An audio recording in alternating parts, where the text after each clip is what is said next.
Hello and welcome back to VoTY Frontline.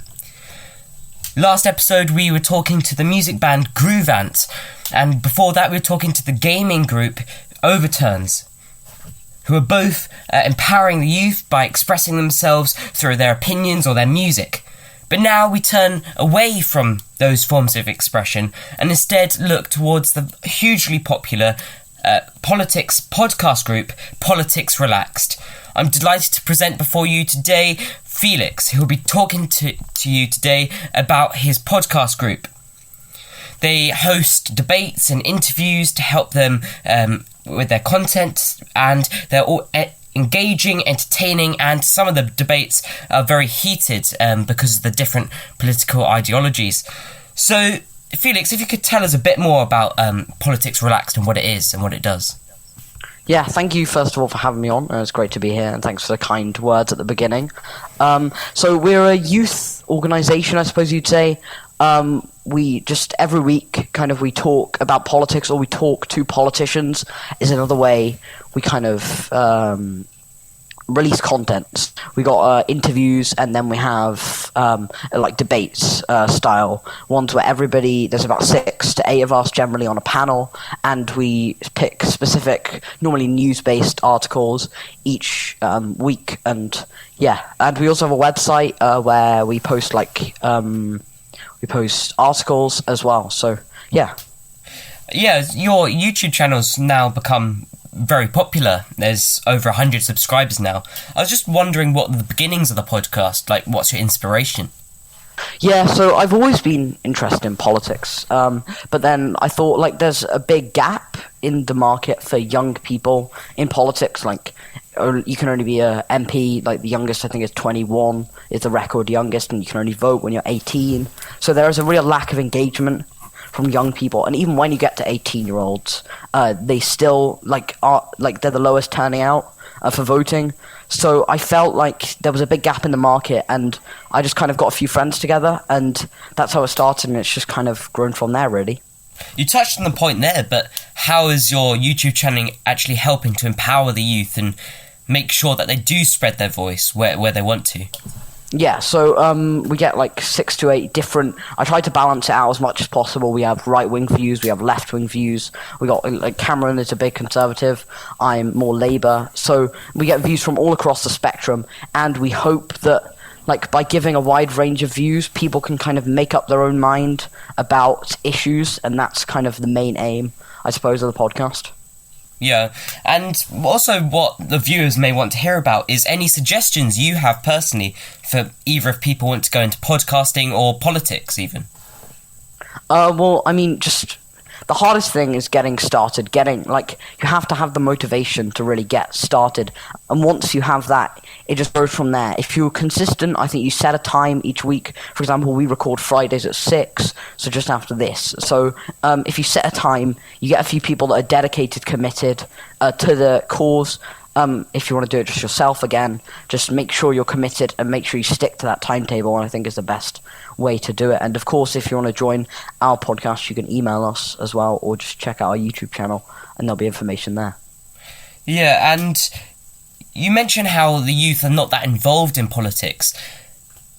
How can they perhaps learn more about the sphere of politics so that they can go into podcasting with more knowledge and their ideas being more well-rounded?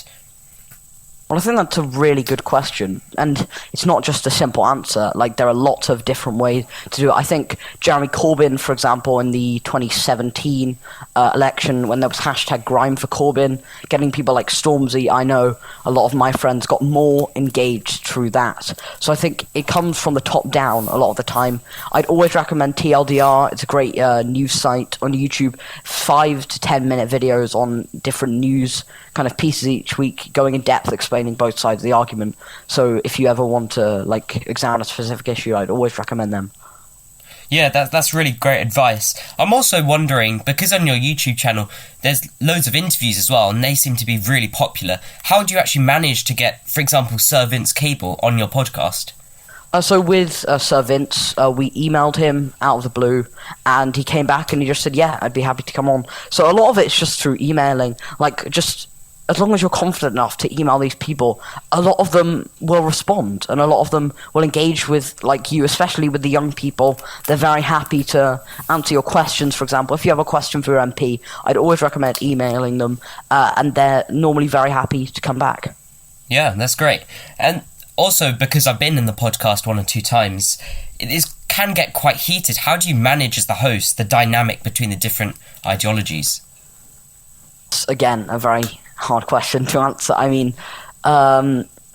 just limiting kind of, if people are, like, obviously we don't want it to become just a shouting match. We want to keep it, like, engaged, and we want to keep it calm as possible. Of course, it's sometimes going to get heated, but normally I think keeping it clear, keeping it structured, and kind of, if you end up going round in circles, which can easily happen when you're debating certain issues, just making sure you move away from that quickly, I think.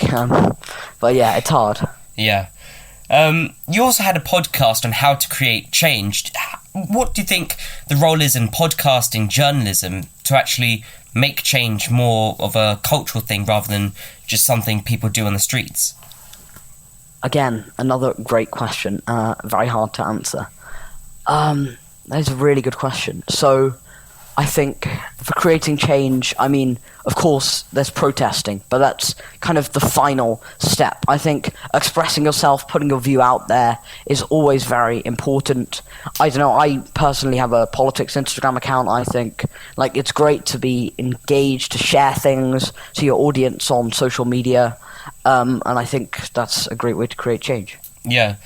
So is there a bigger role for podcasting rather than just people watching it? Does it have more of a creating change, more of a shifting perspective and attitudes role? Definitely. I mean, like, when you listen to different people, I think, like, especially in the modern day in politics, we become so divided at the minute, and I think what our podcast is very good at is clearly coming across with 2 or 3 different opinions on a certain issue, very clearly set out, and then you can make your own mind up, but you can also listen to the other side, hear what they have to say, and I think that is a great way to do that. Yeah, and then I'm also wondering, just on a finishing point there, what's the future of Politics Relax? What can we expect on your YouTube channel? So we have a few interviews coming up. We've got Manjeet Gill, who's running for Tory Council in Weybridge. We have, we might be getting a mayoral candidate. I think we're getting on the UKIP mayoral candidate coming on, and we're going to be transitioning into season 3, which is going to be bigger, better, and also we're hiring a few new people to write on our website to engage our social media more. So it looks very bright, I think, for the future of our podcast. Yeah, it certainly does. And what you're doing is written journalism is perhaps not the way that things are going. Podcasting is more accessible for the youth, and by accessing that medium, you're helping people to understand politics more, and therefore encouraging them to go into politics, perhaps through podcasting or journalism themselves. And for that, you are being the voice of the youth's front line in that matter. So I have to congratulate you on that. And also, thank you, Felix, for coming on the podcast today. And thank you, Politics Relax, for all you're doing. Thank you very much. Thank you. And see you next week for VoTY Frontline. Goodbye.